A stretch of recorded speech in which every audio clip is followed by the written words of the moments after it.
Hi, guys. Welcome back to our third read aloud of Wonder. So, the last time that we read, August had just had lunch on the first day of school. He met a girl named Summer who was really nice to him. It seems as though Summer was sitting at a table before she came to sit with August, and August described that there were other girls at that table that were kind of staring at him and whispering.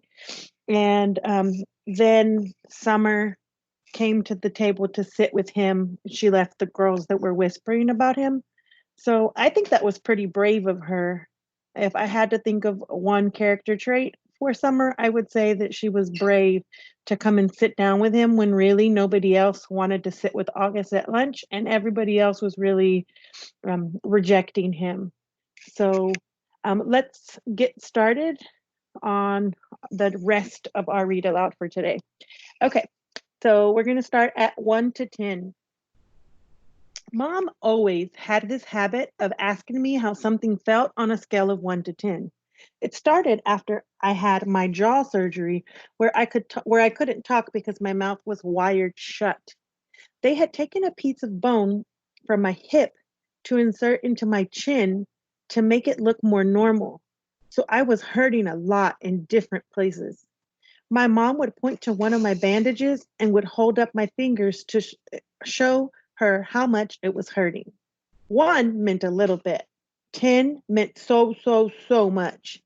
Then she would tell the doctor when he made his rounds what needed adjusting or things like that. Mom got very good at reading my mind sometimes. After that, we got into the habit of doing the 1 to 10 scale for anything that hurt. Like if it was just a plain old sore throat, she'd ask 1 to 10, and I'd say 3 or whatever it was. When school was over, I went outside to meet Mom, who was waiting for me at the front entrance like all the other parents or babysitters. The first thing she said after hugging me was, "So, how was it? 1 to 10." Finally, no, 5, I said, shrugging, which I could tell totally surprised her. Wow, she said quietly. That's even better than I had hoped for. Are we picking up Via? Miranda's mother is picking her up today. Do you want me to carry your backpack, sweetness? We had started walking through the crowd of kids and parents who, most of whom were noticing me secretly, pointing me out to each other. I'm fine, I said. It looks too heavy, Augie. She started to take it back from me. Mom, I said, pulling my backpack away from her. I walked in front of her through the crowd. See you tomorrow, August. It was Summer. She was walking in the opposite direction. Bye, Summer, I said, waving at her. As soon as we crossed the street and were away from the crowd, Mom said, Who was that, Augie? Summer. Is she in your class? I have lots of classes. Is she in any of your classes? Mom said, Nope. Mom waited for me to say something else, but I just didn't feel like talking. So it went okay, said Mom. I could tell she had a million questions she wanted to ask me. Everything was nice. Did you like your teachers? Yeah. How about those kids you met last week? They were nice. Or were they nice? Fine, fine. Jack hung out with me a lot. That's so great, sweetie. What about that boy Julian? I thought about the Darth Sidious comment, but now it felt like it had happened 100 years ago. He was okay, I said. And the blonde girl, what was her name? Charlotte. Mom, I said everyone was nice already. Okay, Mom answered. I honestly don't know why. I was kind of mad at Mom, but I was. We crossed Amesfort Avenue and she didn't say anything else until we turned into our block. So, Mom said, how did you meet Summer if she wasn't in any of your classes? We sat together at lunch, I said. I had started kicking a rock between my feet. As if it was a soccer ball, chasing it back and forth across the street. She seems very nice. Yeah, she is. She's very pretty, Mom said. Yeah, I know, I answered. We're kind of like Beauty and the Beast. I didn't wait to see Mom's reaction. I just started running down the sidewalk after the rock, which I had kicked as hard as I could in front of me. Padawan. That night I cut off the little braid on the back of my head. Dad noticed it first. Oh, good, he said. I never liked that thing. Via couldn't believe I had cut it off. That took you years to grow, she said, almost like she was angry. Why did you cut it off? I don't know, I answered. Did someone make fun of it?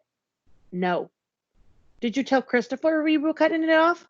We're not even friends anymore. That's not true, she said. I can't believe you would just cut it off like that, she added snottedly, and then practically slammed my bedroom door shut as she left the room.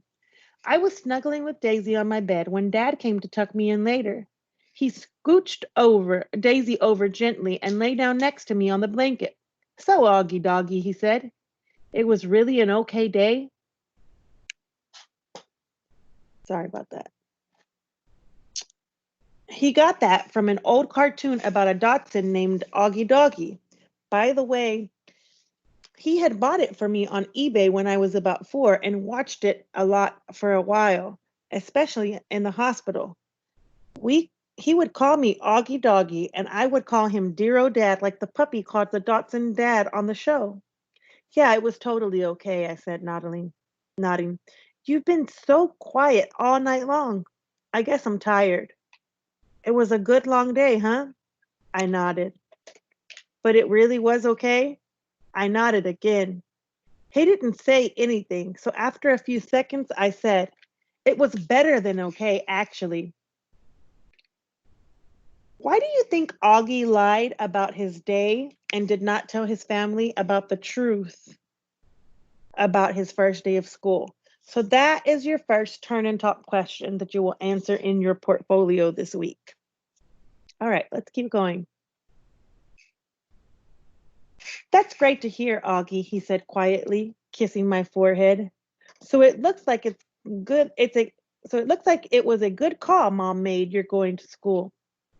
Yeah, but I could stop going if I wanted to, right?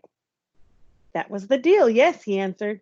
Though I guess it would depend on why you wanted to stop going too, you know? You'd have to let us know. You'd have to talk to us and let us know how you're feeling. And if anything bad was happening, okay? You promise you'd tell us? Yeah. So can I ask you something? Are you mad at Mom or something? You've been kind of huffy with her all night long.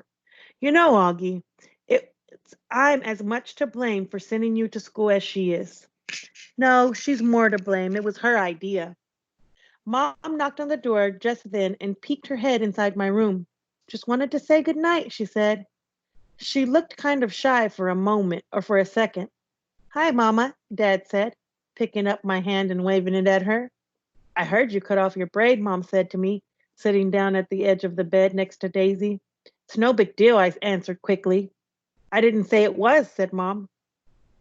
Why don't you put Augie to bed tonight? Dad said to Mom, getting up. I've got some work to do anyway. Good night, my son, my son.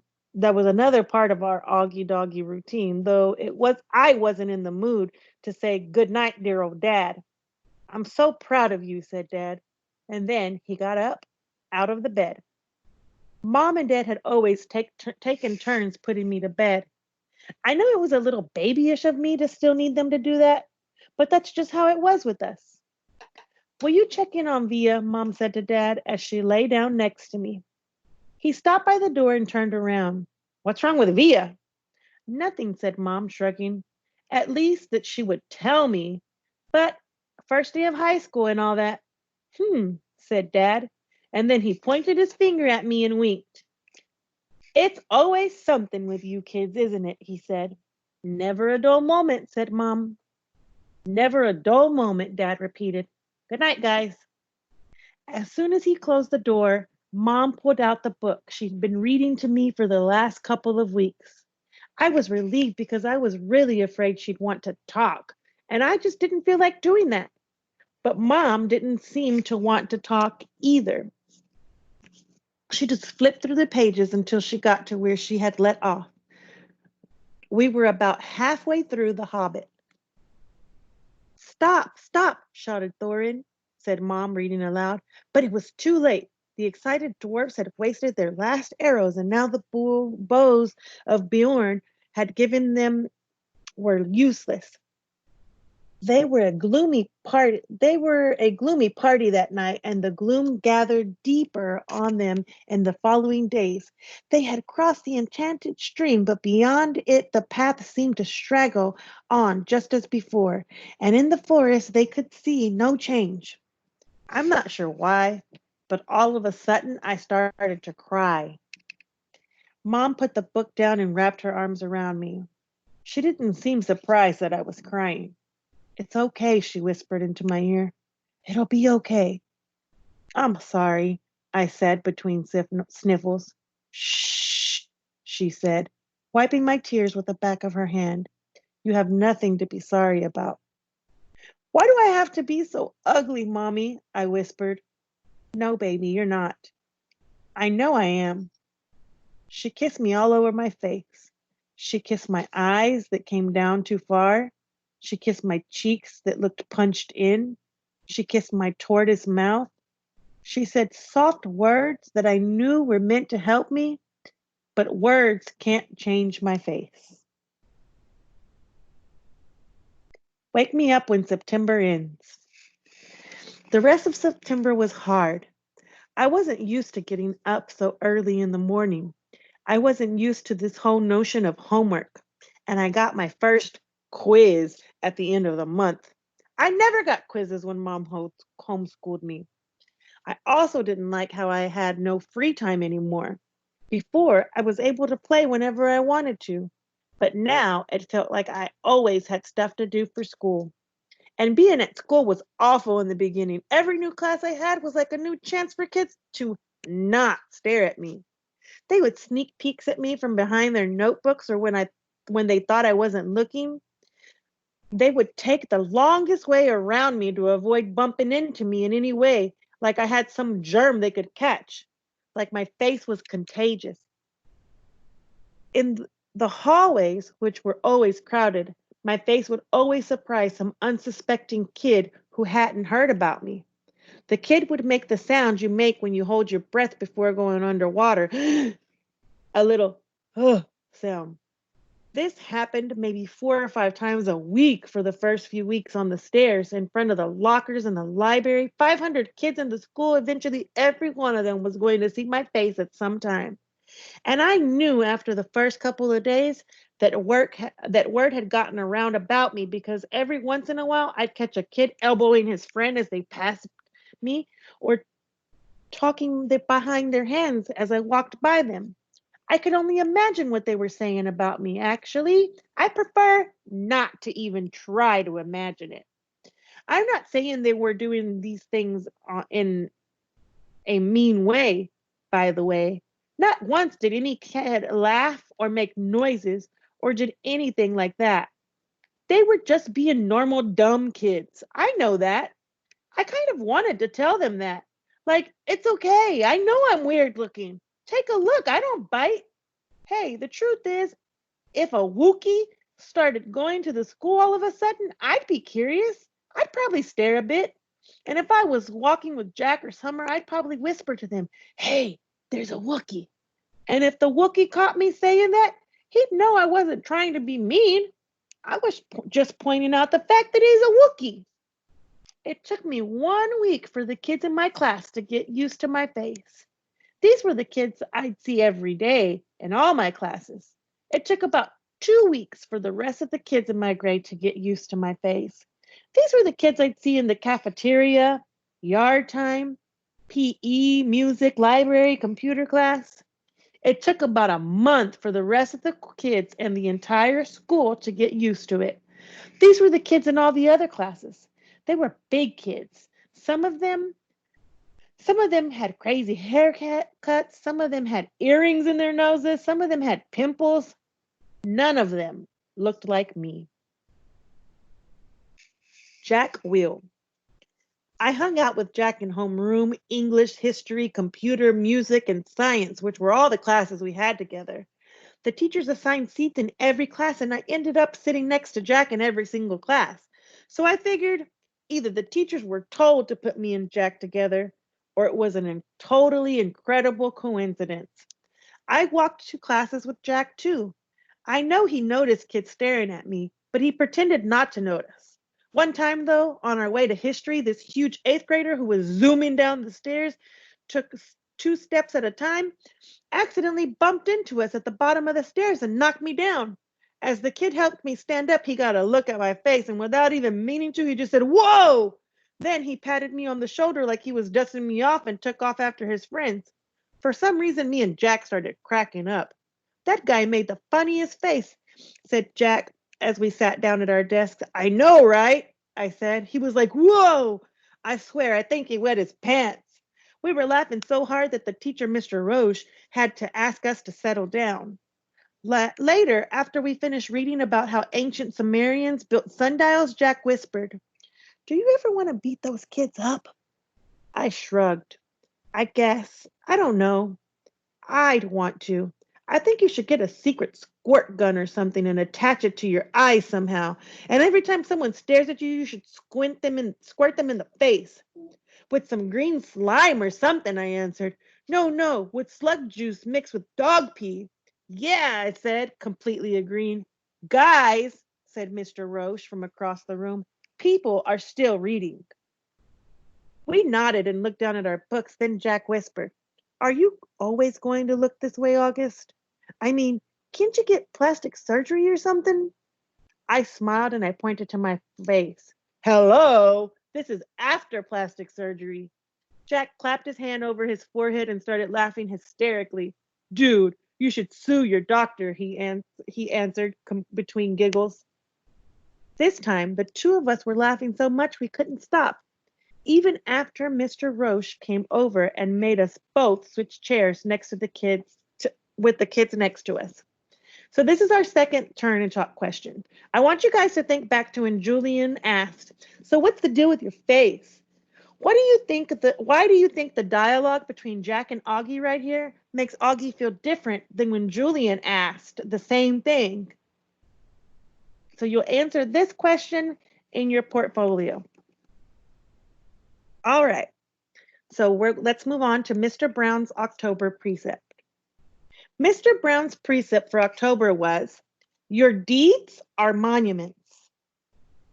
He told us that this was written down on a tombstone of some Egyptian guy that died thousands of years ago. Since we were just about to start studying ancient Egypt and history, Mr. Brown thought this was a good choice for a precept. Our homework assignment was to write a paragraph about what we thought the precept meant or how we felt about it. This is what I wrote. This precept means that we should be remembered for the things we do. The things we do are the most important things of all. They are more important than what we say or what we look like. The things we do outlast our mortality.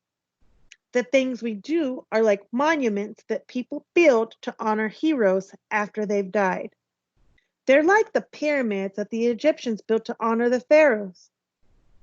Only instead of being made out of stone, they're made out of the memories people have of you. That's why your deeds are like your monuments, built with memories instead of with your stone. So remember, deeds is one of our vocabulary words, and that means the things you do. And mortality is one of our vocabulary words, and that means that a human will actually die. So mortality means that they're going to outlast your death. Okay? Apples. My birthday is October 10th. I like my birthday, 10/10. It would have been great if I'd been born at exactly 10/10 in the morning or at night, but I wasn't. I was just born after midnight. But I still think my birthday is cool. I usually have a little party at home, but this year she asked me who I wanted to ask. Wait, but this year I asked Mom if I could have a big bowling party. Mom was surprised, but happy. She asked me who I wanted to ask for my class, and I said everyone in my homeroom plus Summer. "That's a lot of kids, Augie," said Mom. "I have to invite everyone because if I don't want I don't want anyone to get their feelings hurt if they find out other people were invited and they aren't, okay? Okay, Mom answered. You even want to invite the what's the deal with your face kid? Yeah, you can invite Julian, I answered. Geez, Mom, you should forget about that already. I know, you're right. A couple of weeks later, I asked Mom who was coming to my party, and she said Jack Will, Summer, Reed Kingsley, both Maxes, and a couple of other kids said they were going to try to be there. Like who? Charlotte's mom said Charlotte had a dance recital earlier in the day, but she was going to try to come to your party if time allowed. And Tristan's mom said he might come after his soccer game. So that's it? I said. That's like 5 people. That's more than 5 people, Augie. I think a lot of people just had plans already, Mom answered. We were in the kitchen. She was cutting one of the apples we had just gotten at the farmer's market into teensy weensy bites so I could eat it. What kind of plans? I asked. I don't know, Augie. We sent out the invitations kind of late. Like, what did they tell you, though? What reasons did they give? Everyone gave different reasons, Augie. She sounded a bit impatient. Really, sweetie, it shouldn't matter what their reasons are. People had plans, that's all. What did Julian give as his reason? I asked. You know, Mom said, his mom was the only person that didn't RSVP at all. She looked at me. I guess the apple doesn't fall far from the tree. I laughed because I thought she was making a joke. But then I realized she wasn't. What does that mean? I asked. Never mind, now go wash your hands so you can eat. My birthday party turned out to be much smaller than I thought it would be, but it was still great.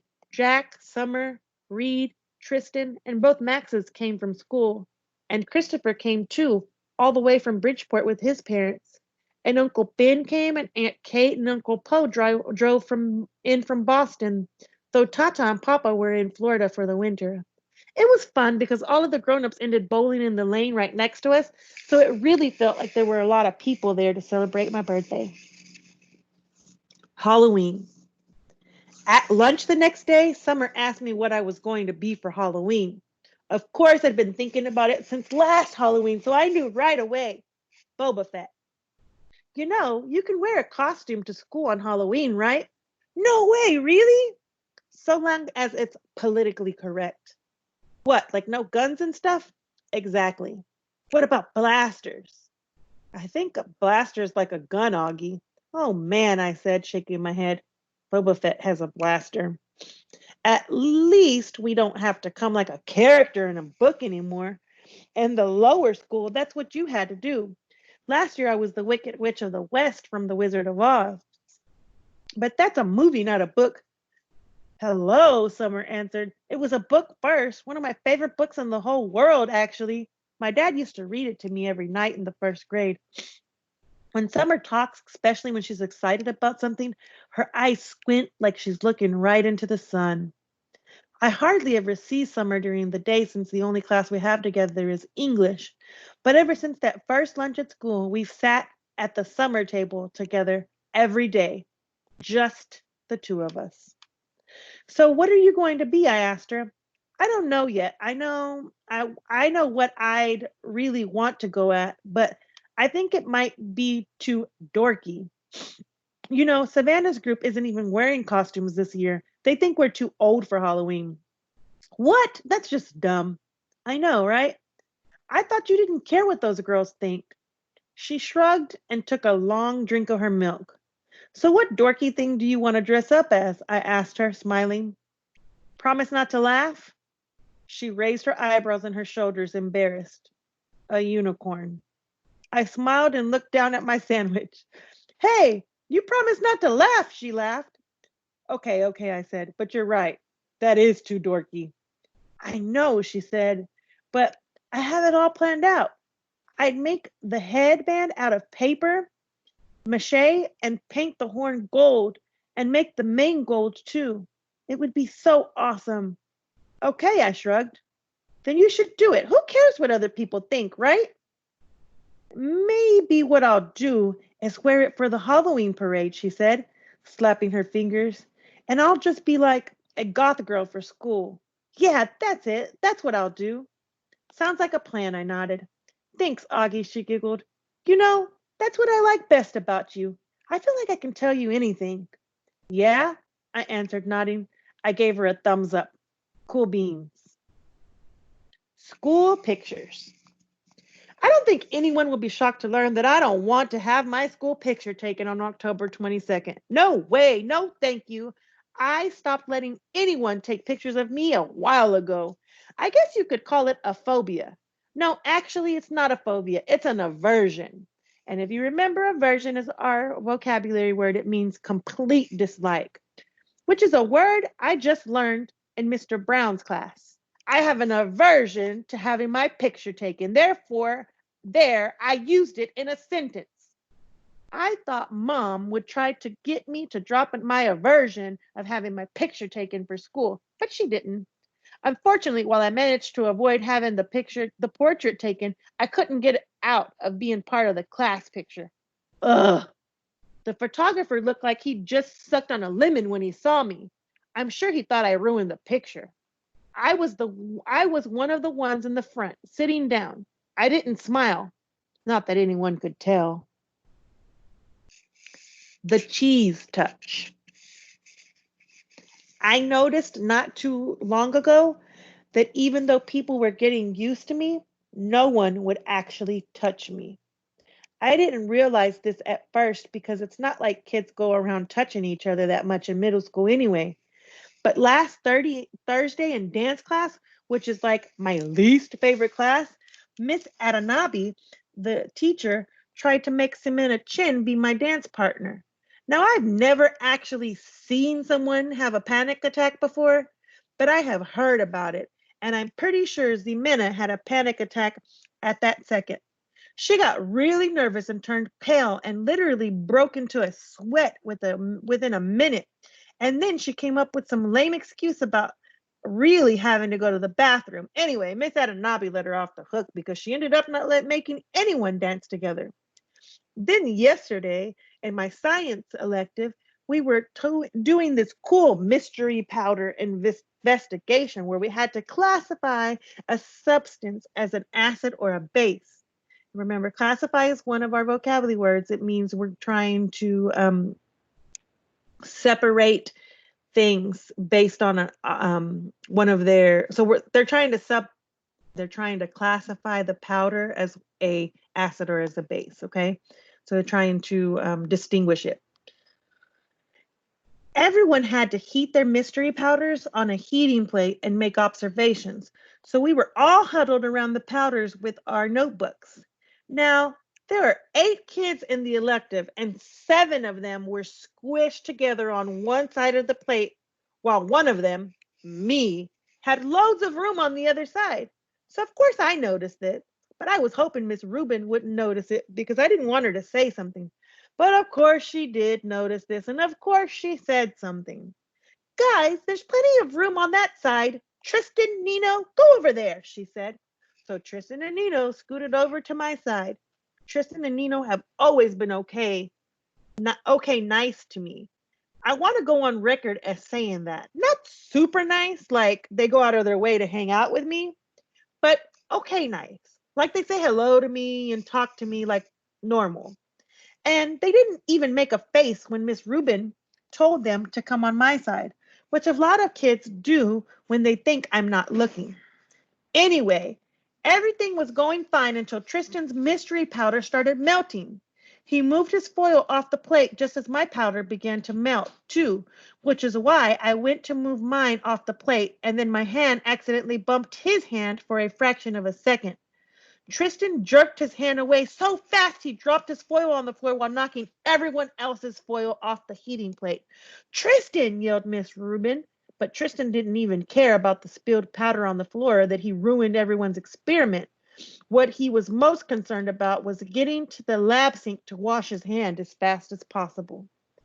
That's when I knew for sure that there was this thing about touching me at Beecher Prep. I think it's like the cheese touch in Diary of a Wimpy Kid. The kids in the story were afraid they'd catch the cooties if they touched the moldy cheese on the basketball court. At Beecher Prep, I'm the moldy cheese.